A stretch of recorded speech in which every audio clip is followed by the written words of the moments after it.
How much do you weigh? 297. Dial tone. Call somebody else. This went on for 2 weeks. So I called a guy named Steven Saljo. Last guy, I was giving up. Steven Saljo was so busy, Navy recruiter, said, come on in. I don't have time to talk to you. So I'm driving in after work, chocolate milkshake in hand. I put my shake down. He looks at me and says, please don't tell me that you are David Goggins. I said, yeah, man, I got right here in my shirt, Goggins.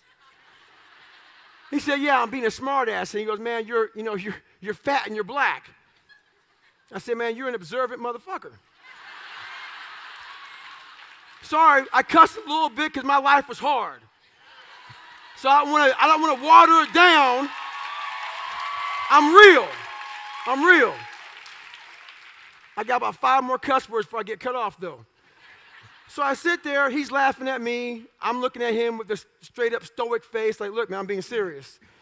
So he humors me, takes me back to the scale. I step on the scale. So in front of the scale, I had a nice big chart.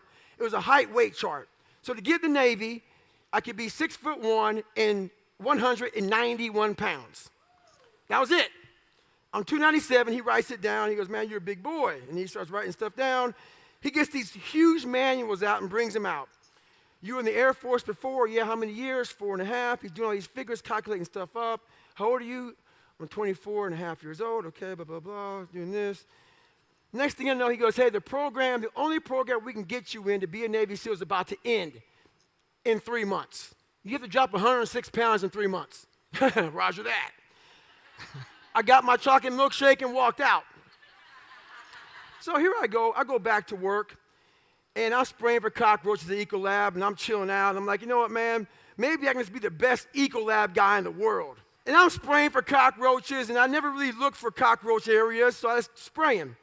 So there's these holes in the wall where you're supposed to find a hole in the kitchen, and it's supposed to find a column, and that goes along, and it kind of flushes out the cockroaches. If you find the right column, it's pay dirt. It's called the money spot. So I have my wand in this place I'm talking about. I can't talk about it because it's, I signed a confidentiality agreement, okay? But it's called Old Country Buffet.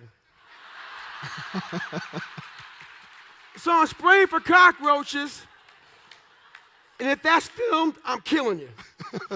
So I'm spraying for cockroaches, and my brownie falls because they have some good-ass brownies.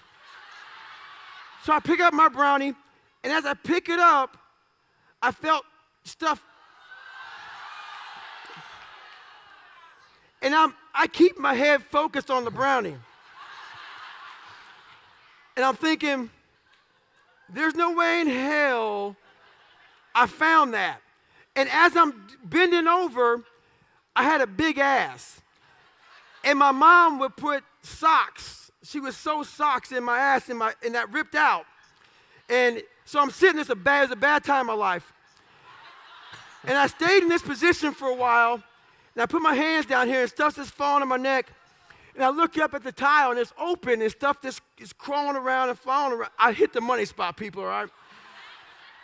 So I get my canister real slow, and I'm trying to shake my shirt out.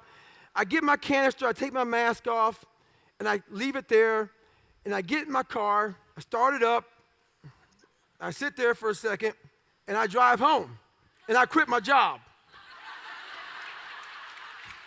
So, yeah, done.